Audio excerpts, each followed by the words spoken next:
Hello, and welcome to Founder Freedom, From Hustler to CEO, the podcast built for e-commerce entrepreneurs and small business owners who are ready to work less, earn more, and scale smarter. I'm your host, Stephen Palmer. I'm driving into a candid conversation with Matthew James, a one-man powerhouse running a boutique acrylic furniture business out of his garage in New Jersey. Let's jump into it with Matthew James. Welcome, Matthew. How are you this morning? Good, Stephen. How you doing? Real good. Can you tell us a little bit about the Matthew James Designs value prop for our listeners today? Value prop, meaning Your what we do? Your elevator pitch. Yes. Okay. Basically, I'm a handcrafted furniture fabricator that works strictly in acrylic. I started in the in the wedding industry back in 2011, and it just kind of developed into something over the last 14 years that I fully didn't expect. So I handcraft everything in my garage. I make everything custom to order. So I'm not a stocking facility. People tell me what they want, I make it for them.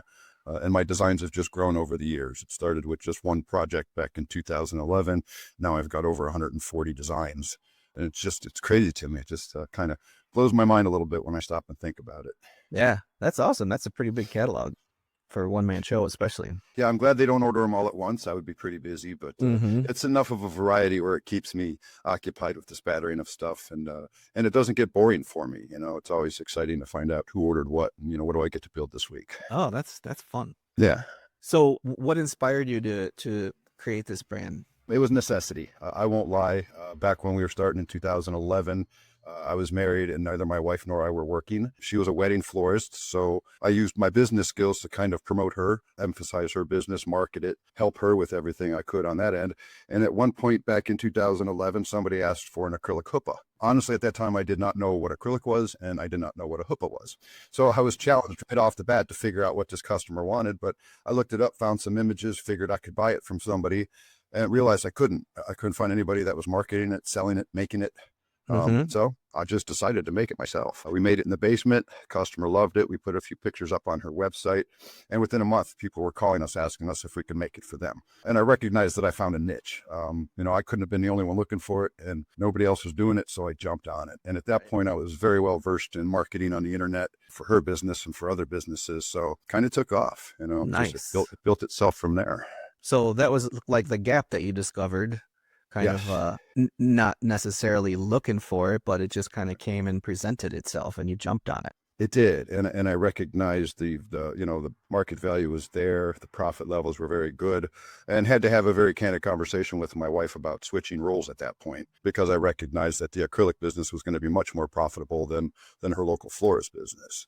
Well, that's a good observation and a good job jumping on it. We did, yes. It became necessity. Unfortunately, the conversation spun off into a divorce, which split the two companies. So the whole game plan of building our two businesses together didn't happen, and it forced me into a pretty difficult launch over the first couple of years. But sure, life deals you unexpected challenges constantly. So this was the first one we got to play with. I understand. So in terms of the acrylic manufacturing business, what do you think was the existing way of doing things that were broken or inefficient that you tried to backfill? From what I could tell, most of what was available was either mass imported stuff that you could find at your box stores, and there was custom fabrication, but it was all in the high end stuff you're going to see on movie sets and TV sets. And the need kind of fell in between. Somebody who wanted something that wasn't just cookie cutter, yet they didn't have thousands of dollars to spend on a custom table. So my situation actually primed me for it, because I didn't have a lot of overhead. I didn't have a lot of costs. So I could pretty much mark this stuff up at a fair price where I could make a living and people were getting a good deal. And Nice. That's kind of where the furniture part really started trending, the custom and then affordable type combination. Yeah, I think maybe being in the East Coast might have been a good position for this particular line, this It niche did line not too. hurt. Yes, I'm only a couple hours from New York City, Philadelphia, Washington, D.C., Baltimore, Maryland. I've got some very major metropolises in my area. So it did help at the beginning, being able to get stuff to customers in a timely manner that I could just jump in the van and deliver myself if I needed to. Yeah, that's pretty handy as well. Yeah. So how would you explain how your company solves the problem better than existing alternatives as far as bringing the furniture to the market? The first one would have to be customer service. I support my customers from beginning to end. We have conversations. They're dealing with the owner and the builder from the minute they email until the package goes out the door. If something goes wrong, they reach out to me and we fix it. That's not something you get working with wholesale, mass marketing, even other companies. It's just a touch that, yeah, it takes a lot of time for me and it takes a lot of extra effort, but it's part of the niche. It's part of the custom experience that you don't get when you order from a mass production place. Right. So that was part of it. And then the other overcome was just finding a good shipping method. Acrylic doesn't play nice with most of your shipping companies. And so finding a way to transport a table that's, 4 foot by 4 foot and weighs almost 100 pounds without it breaking was a big part of the challenge. So that actually came through. COVID helped with that because private couriers became a very big market during the COVID pandemic. So I was able to actually, really put together a nice team of private couriers that pick the stuff up, blanket wrap it, take it to the customer's house, set it up in their family room, and it goes out, goes in their door the same condition it comes out my door. And that's a huge plus, especially when you're talking about acrylic, which easily breaks and easily scratches, especially in transit.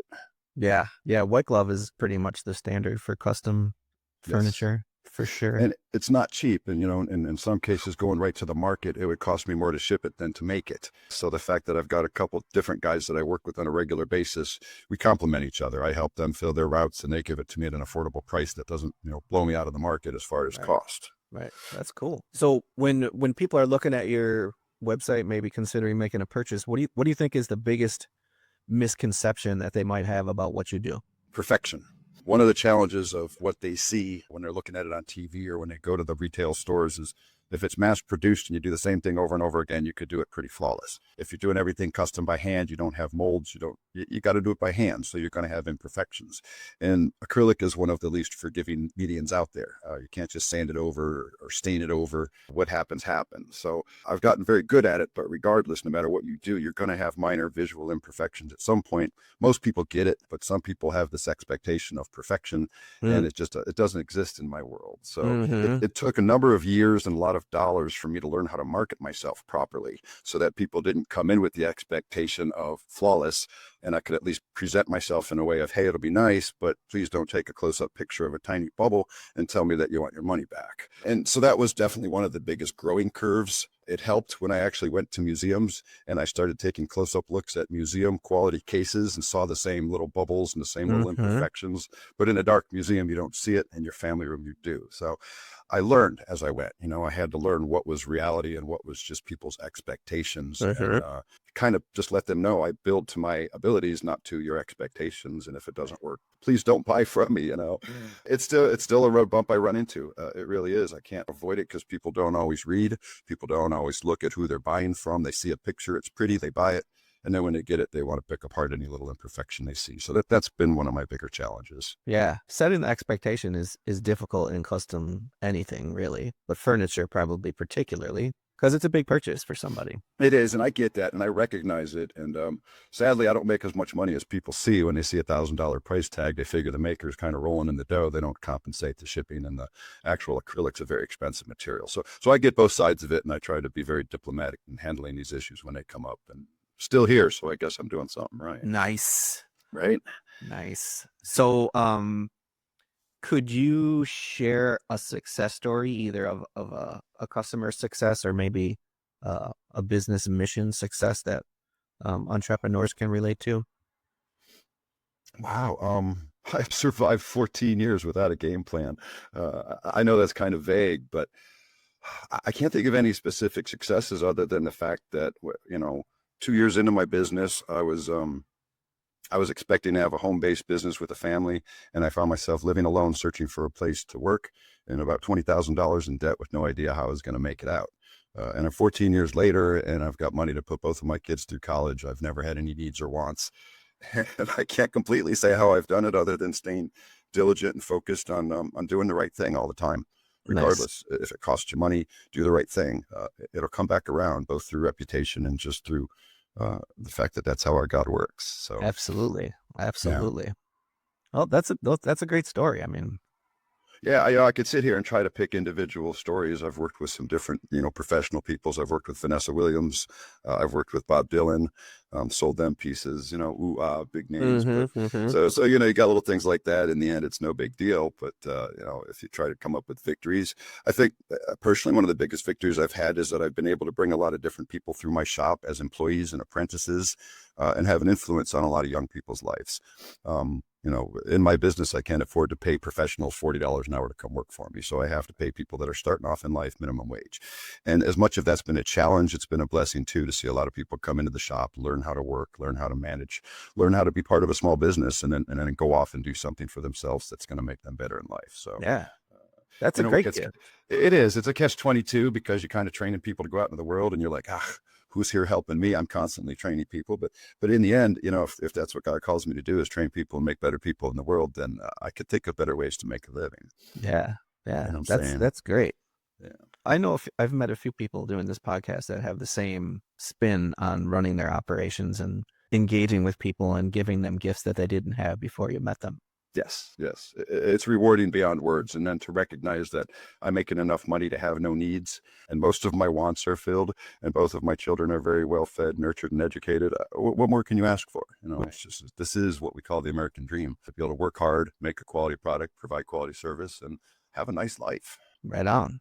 Love it. And So, nothing was given to me, I promise. This right. was this was a hard trip. It really was. Right. So that's why the title here is From Hustler to CEO, right? It makes sense to a lot of entrepreneurs for sure. Do you see any trends that are maybe shaping the future of your industry looking forward, Matthew? Hard to keep up with. I mean, definitely the tariff thing and the import thing is going to be an interesting spin on my business. When COVID hit, it was surprising to me, because the wedding industry shut down, and that was what was my bread and butter at the time. But then I recognized how much of acrylic furniture is actually imported into the country. It instantly jumped my business up, because people couldn't get the stuff retail. And it really brought me to the light. So I'm kind of seeing that same trend may be happening going forward, as most of the stuff coming in is from China, and it's going to be more expensive and more difficult to get. It might put me on a level playing field as far as cost and quality Mm-hmm. goes. So I don't know, as many of us don't know what it's going to go, what direction Right. it's going to go. But I've been domestic my entire life. From the time I started this business, it was all domestic. I never imported. And I've seen the benefits of that time and time again. Yeah. So I feel if this quote unquote tariff war does continue, it will benefit my furniture businesses. People are going to continue to recognize that my pricing is more and more in level with the big box sale retailers. Nice. That's a pretty good aspiration for the future. I like it. Yeah, and I got to be honest, Stephen, I've never really had a game plan in this entire business. At the beginning, it was just keep up, feed the family, get out of debt. Then it was manage it as it grows. Then it was slow it down so it doesn't grow too much. So I've never really had this okay, where are we going next? It just keeps creating its own course. I just believe as long as I keep doing it well, put out a good product and do good service and do the right thing, that it's just going to keep maintaining, and I don't worry too much about where it's going or what it's going to become. Keeps Just being what it is, I'll be very happy. feed the machine and it provides for you. Yes, yes. And it's nice because I've gotten to a point where the business does not define me. I'm not consumed by my work. It doesn't take up all of my days. It's part of my days. So I could do stuff with my kids. I could do stuff with my ministry. And then I can go work a few hours at night to catch up for the time I was away during the day. It's become a really nice balance between working and serving God. That's nice. Yeah. So for the listeners here that might be thinking or doing their own entrepreneurial journey, do you have any advice for them looking forward, maybe for them at their journey point, whatever it may be, to like stay ahead of the curve in terms of operating a business? Learn as much as you can. Learn from your competition, see what they're making, what they're marketing, what they're doing. Don't ever assume you got it all figured out. I've learned more from, again, the people that come in to work for me. Sometimes they just give me a different perspective by asking me a question. Why do I do it this way? Well, I don't know. Mm. I've just always done it that way. Then I reflect and saying, hey, why do I do it this way? And I learn a better way. So I think we fail if we get stuck in a mindset of I'm good. As we learn and grow, it's how we get better. I learned this business because we live in a time of more free available education than ever in the history of the world. I learned how to fabricate acrylic by going online and watching DuPont videos from England, Uh-huh. because they made training videos for other people. So I just Mm. spent hours and hours on the internet learning how to glue it and fold it. And of course, there's still a big learning curve to actually do it. But I kept learning, and I kept learning what was out there and what was trending. Like you said, what's the next trend? Well, I'll go on Etsy and see what other people are selling a lot of. It's a trend. Cool. What can I do similarly? So Mm-hmm. we learn from what other people are doing well, and we stumble onto things as well. One of my best products right now is called the Kitty Corner. It's a guard that goes over the edges of couches to prevent cats from scratching on a couch. It was almost a joke when it first happened. One of my employees had cats, and they were like, I don't know how to stop this. And we just threw something together, put it on his couch, and the cat instantly just stopped scratching on it, never went back to the couch. We probably sell 200 a month now. It's just ridiculous, you know. And it's not one of these high profit, make a ton of money on, but it's a nice, consistent product that's always there. And it's fun, you know. It's Mm-hmm. just so little things like that. Again, the whole business started just through a need. Somebody needed something, somebody wanted something. I figured out how to do it, and we just keep growing that way. Yeah, that's pretty awesome. That's good Yeah. advice. Know your market and be looking for new trends in order to reshape your business. Absolutely. I would have never thought that a drip shelf and a kitty corner would be my two main products that I sell. Yet here they are, Mm-hmm. Mm-hmm. a shelf that looks like it's dripping down the wall, and a cat guard. So Yeah, that's again, funny. they're not the ones that pay the rent, but they certainly pay the overhead and the lights and some of the gas. So Yeah. it's nice. You know, it's nice. I know there's a lot of people killing it in cat toys on Amazon, for instance. Yes. They just hit a niche. And I mean, really, if you think about it, like who's not a pet owner, really? Hardly anybody. Yes, yes. And one of the things I've tried to do as I'm growing, there's a lot of things that I can do. But I want to make sure that I'm not doing something that somebody else is already doing really well. Because I don't want to have to step in and try to compete with their quality, compete with their pricing, compete with their market. So it's trying to find something that's needed that's not already being done. And that's the continual market. And for me, my customers are my best inventors. I have the word custom in my name. I have the word custom on all my marketing. So everybody, hey, can you do this? Hey, can you do that? And a lot of the hey, can yous turn into my next product that I sell. Nice. Yeah. Nice. So what's next for your company? Maintaining, I suppose. Like I said, I found a really good balance, a really nice Goldilocks zone. So I'm happy where I'm at. I guess down the road, it would be a matter of finding somebody to come alongside me and help me run it. As you know, I'm getting to a point. I'm 55 right now, and whilst I can probably work it another 15 years, I don't know that I want to. It Mm-hmm. would be nice to know that I could bring somebody in that would be a regular apprentice that is inspired by what I do, that wants to continue to run the business and take it over. I got to admit, getting through life, I haven't had the advantage as a small business owner of building a 401k. So I have to kind of hope that I can develop this business to a point where it goes and, continues beyond me to a point where it can still sustain me through my older years. Kind of be a Yeah. retirement for me if I get the right person to manage it and nurture it. So Right. And that would then be it. I don't and see then buy you out. I mean, yeah, exactly. I don't really see it something that I could just sell to somebody unless they're really, already in the business and in the market. But yeah, to be able to train somebody, apprentice them, put them into it and let them take it over and buy it out over a period of time. That would kind of be the ideal end game for me. I don't know that either of my sons are going to take it over. Neither of them have really shown interest yet, but you Mm-hmm. never know what could happen or where that's going to go. So Yeah. what I know is that I'm at a really good place right now. I have a really good balance, both financially, spiritually, and with my time, between my kids, my dog, my family. It's just a really nice place. So I'd be very happy kind of hanging here for the next decade or so and seeing what life has in store for me. That's awesome. So this has been a great conversation, Matthew. Thank you. Thank you for Yeah, your I time. appreciate it. This has been So fun. I always, let's tell the listeners how they can get involved and check out your business, look at your catalog, maybe go to your website. Do you have any social media yeah, that you're working? absolutely. I do have a website. It's matthewjamesdesign.com. I've also got Custom Ceremony Designs, which was my original company name. So I go under both of them. They both go to the same website. I have an Etsy store called Acrylic USA Made. It has all the same merchandise as in my website catalog. But I Mhm. have a Facebook page, Instagram page. I have to admit, I'm not really on top of keeping those highly updated. So if you see delayed posts on those, don't assume I'm out of business. It just means I'm pretty busy building in the shop. Right.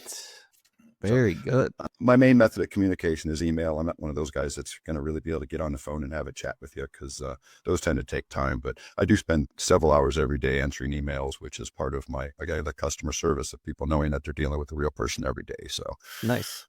That's good. It keeps every communications under control, the daily communications. it's important when you're buying off the internet, you have no idea who you're dealing with. And we've known that for a long time. So, Mm-hmm. so for the people to understand that they're dealing with a real person, not a robot, not a hired hand, the person that's actually doing the work, I think that's a strong influence and it makes a lot of people feel good.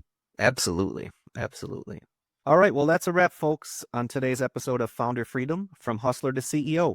Huge thanks to Matthew James for sharing his story. and some hard-earned truths about running lean, staying nimble, and keeping your business values front and center.